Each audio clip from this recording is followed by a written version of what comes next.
my Lou and Reed warriors, this one's for you. Hello friends, welcome back to my channel. So I'm considered a real booktuber now because I have leaves on my bookshelves and my Funko Pops. And I brought out, and it was like a little pumpkin there, my little scarecrow here. We are starting to decorate for fall, of course. So for today's video, I am going to be talking about Serpent and Dove, and finally talk to you guys about Blood and Honey. So I got Blood and Honey as an ARC on NetGalley. Thank you to HarperCollins for giving me that. Really appreciate it. I think they knew that I would D-word for Serpent and Dove and D-word for Lou and Reed. So obviously it doesn't come out yet. I will leave a link to where you can pre-order it, and I'm not sure when it comes out. I think it's in September. So let's get into it. So what is Serpent and Dove? Serpent and Dove is this YA fantasy. I have the book. It's so pretty. It's gorgeous. And Blood and Honey is this bright, vibrant red. And that's like everything to me. It's going to look so pretty on my bookshelves. Serpent and Dove is this YA fantasy. We have this world that is kind of inspired by French culture.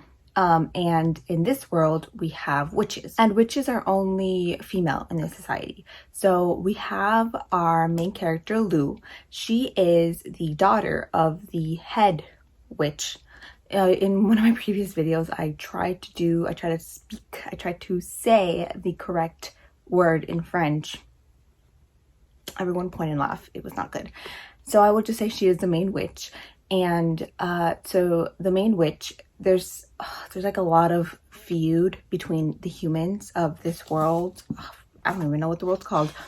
Of this world, let's just call it Lou's world. Let's just call the human world. The human world and the world of the witches, because the humans are persecuting the witches. Kind of like back in Salem, except this time there's actual witches.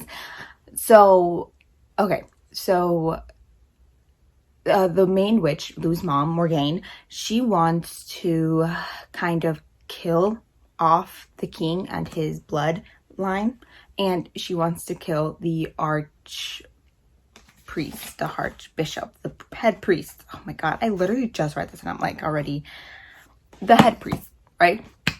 And so in order to do that, Morgane, the head witch, decides that she needs to sacrifice her own bloodline in order to kill off them, right? It's balance. Nature demands balance. So that's why she has Lou. So when she's 16, she will be sacrificed and Morgane will succeed. However, Lou escapes into the mortal world, and that's where she lives. That's where our story picks up. So she is currently trying to find some artifacts that will try to, hide her from her mother, because her mother is still searching for her. However, she runs into some trouble, and in order not to get thrown into jail after an embarrassing, really scandalous event, she has to marry this chasseur, and a chasseur is a witch hunter. And the one that she has to marry is Reed, the captain of the chasseurs. When I first read this, I genuinely thought this was enemies to lovers. Like it is. It's 100% enemies to lovers. And I thought that Lou and Reed were the captains of the enemies to lovers ship. I now know that's Jude and Cardon. But back then I thought, oh my god, how the hell is Jude and Cardon going to be better than this? They were. That's just their power.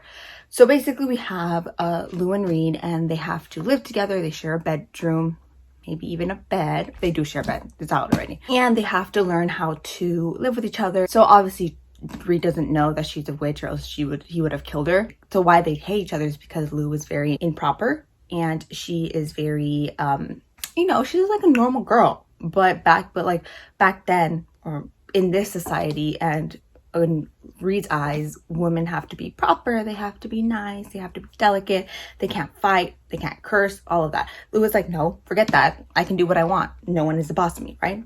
As she should. So that's kind of how they have to overcome their hatred for one another, because Lou is like, oh my god, you're so annoying. Like, why are you so prim and proper? The way that they fall in love, the way that they start getting together, the one sex scene that there is, oh my god, everything is so good. There is seemingly unrequited feelings. The miscommunication, there is enemies to lovers. everything. And then we also have a little bit of found family trope because we also have our secondary characters, Ansel, who is someone who I think he's like 15 or something, 15 or 16, and he wants to become a chasseur. We have Coco, who is Lou's best friend, a blood witch, and we have Beau, who is the prince. So it's kind of fun family trope. It's really cute. It's really cool. I like it. At the end, obviously, Reed finds out that Lou is a witch. And at first, he's like, no, you're not my wife. Like, I don't love you. But then obviously, he's like, wait a minute. I do love you. I need to come rescue you. And Reed is like, no, you're not my wife. I don't want you anymore. Lou runs away. And of course, because she is by herself, her mother finds her and takes her back to their like castle, their like cottage in the woods to perform the sacrifice so she can finally ascend to her, you know, main power. And after Reed is like, wait, no, I do love you, he teams up with Coco, Ansel, and Beau to go and rescue, and Madame LaBelle, yeah. And Madame LaBelle, she is also a witch. So, and we find out that she is Reed's mother. So all of them, they all have to go and, you know, save Lou.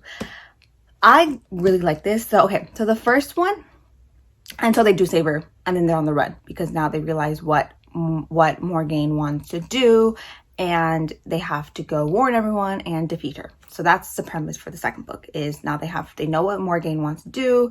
They have to try to convince everyone else basically to defeat her because she is so powerful, right? Her and the witches, because she still has her witches, right? Morgaine is the leader of the witches. So this one, the first book, is very character heavy. The plot kind of falls to the wayside, but like I said, I love that. I would rather just read characters, and this has good relationships, good friendships, good characters, and it has everything, right? The second book, as much as I can say, is a little bit more plot based, just because we do see a lot of more of the fantasy world. We see more about the witches. We see more about their plan to defeat Morgaine. And I love that. The way that she did it, I really love that. I think it's all probably because I grew attached to these characters. So when they started, you know, doing their plotting and everything, I was like, yes, I want to see this. I want to see more about them just because I love them. I love Lou. I love Reed. I want to see them scheming, you know? The second one is much more plot based and it has more fantasy. I give both of these books 5 stars. The second one was really good. I'm so excited for the third one. The way that the cliffhanger ended, oh my God. Oh my God. You guys are not prepared. Oh my God. It was insane. And I really like the fact that the second one, again, was because it was so plot-based and we see new characters. It just expanded this world so much. And since I already love this world, I think that is amazing. And I recommend this to everyone. The second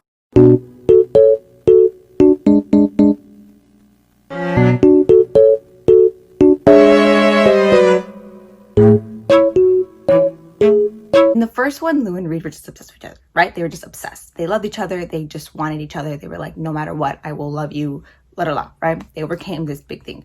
However, in the second one, we see it more fleshed out and we see that like relationships are not all perfect. They do fight. We do have disagreements. Sometimes there are secrets that we have to keep from each other because, you know, you think you're doing the best thing.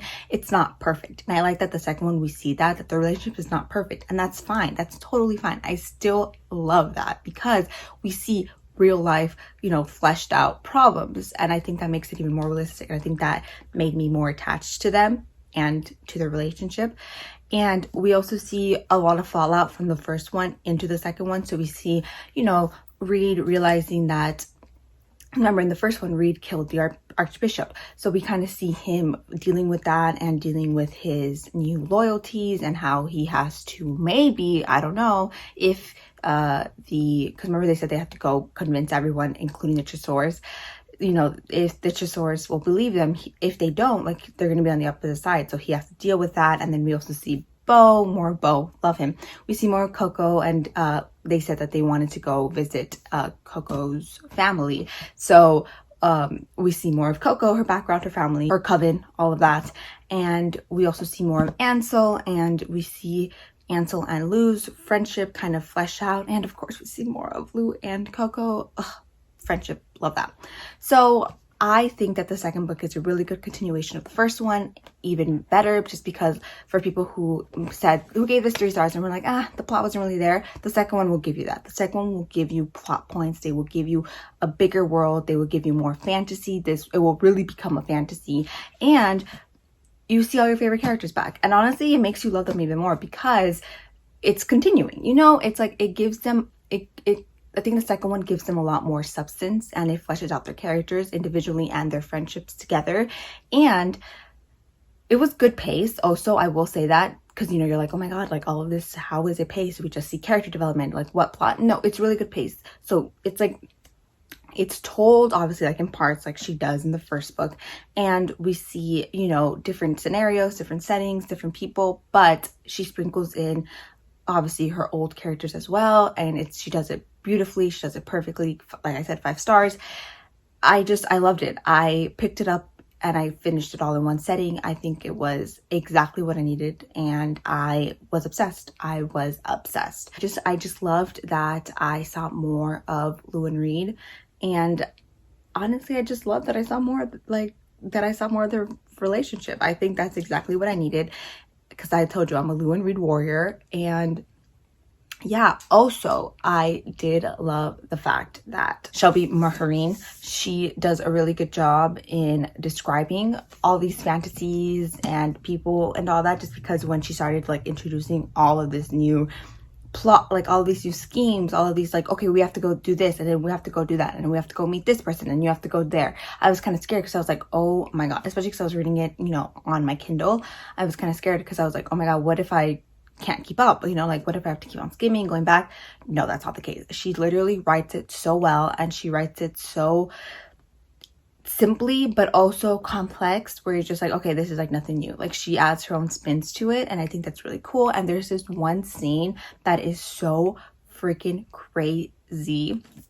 There's this one scene, okay, I'm not gonna say who it is, I'm not gonna say what the context is, but do you know when this is one of my favorite tropes, when character A thinks that character B is in danger or is about to die or is dead, they go insane, like either magically or not, you know, like Kaz, like, you know, with the Ned. Like Kaz went crazy when he thought that a Ned was hurt and he didn't have any magical powers, or like magically in the House of Mystery and Deceit when Arthur thought that Linus was going to like get overcome by the mob, he like unleashed his like Phoenix powers. And so like, yeah, so it's magically or not. I'm not telling you who it is. It could be magical, it could be not. But when character A thinks that character B, something happens to them, and they go absolutely insane, and the only person who can calm them down is character B, I love that. I live for that, where character B is like, hey, like, listen to me. I's here. I'm fine.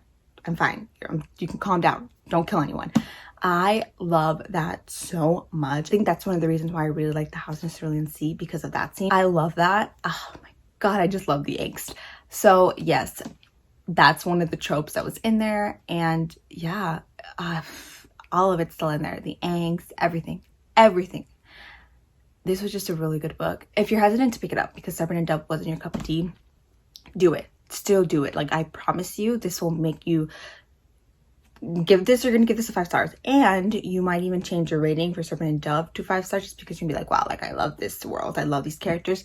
And if you're hesitant to pick this up because you're like, oh my God, I loved the first one, like I've said before, sequels have a bad reputation because people think that it's not gonna be the same, that the series loses their touch because, you know, you're dragging it on.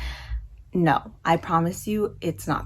This is not it. That's not the case here. It was everything I wanted for the second book, and I am so excited for the third one. I'm not even kidding. Like, I'm about to break into Shelby Mahurin's house and steal her manuscript. I'm not going to. I feel like I need to say that for any lawsuits that might. But like, that's how desperate I am for it. Like, I need it now. Like, give it to me now. Give it to me now. Like, I'm obsessed. Highly recommend picking it up. I think everyone will love it. I think it is going to be for everyone, because in the second one it gets even more. It gets even better, the second one. That's as much as I can say for this one.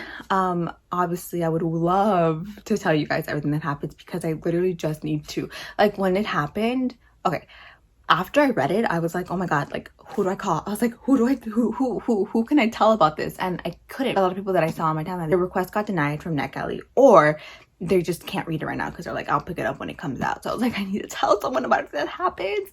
But I couldn't. And so I wish I could just tell you guys everything. I mean, I could just crop it up later, but like, you know what I'm saying? Oh, I just wanna talk. Like, this was everything I wanted, and I got it. I like wished for it. I was like, please, 11/11, and I got it, and it came true. It was everything I wanted, and I want to read it again, but I can't because I have so many other things to read. But I want to read it again. One of the things that people say, and I agree. So I went to Blood and Honey and I was looking through the reviews, and a lot of the things that people said was, for good and bad, that it's kind of, it picks up right away. The second book picks up right away. There is none of that recapping, oh yeah, like 2 days ago we just left this. Like, no, there's none of that. It picks up right away, which I love, and I think that's why the pacing is so amazing. But people said that, people who gave it low reviews, and I was kind of mad about this, said like, oh, I wish I had picked up the first book before I read this one. Okay, well then you should have. That's not the author's fault. That's your fault. You should have picked it up then. And also, like, for the good, they're like, oh my God, thank God I read the first one before I read this one because they made it even better. So I would suggest, before you read this one, either if you get an ARC or when it comes out physically, or ebooks, audiobooks, whatever, you don't need to, but you should probably read the first one, just because it picks up right away, and there might be some people, there might be some like things that happen that you might not remember. Because for me personally, even though I had just read it, I even like stopped and I was like, wait a minute. I was like, wait, when is that? And I was like, oh yeah. Like, that's what happened in that scene. I do suggest picking up the first book before you read this one. But other than that, have a blast, because you will have a blast and you're going to wish, like I did, that you could read it again for the first time. That's it for me. Go pre-order the book. I will leave a link in the bottom. Go read Serpent and Dove if you haven't. I highly recommend it. It was in my Holy Grail shelf, but I think it got kicked out by Poppy War.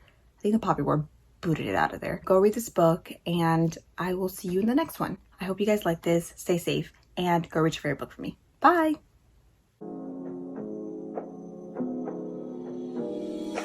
My guy's pretty like a girl, and he got 5 stories to tell. I see both sides like Chanel, see on both sides like Chanel.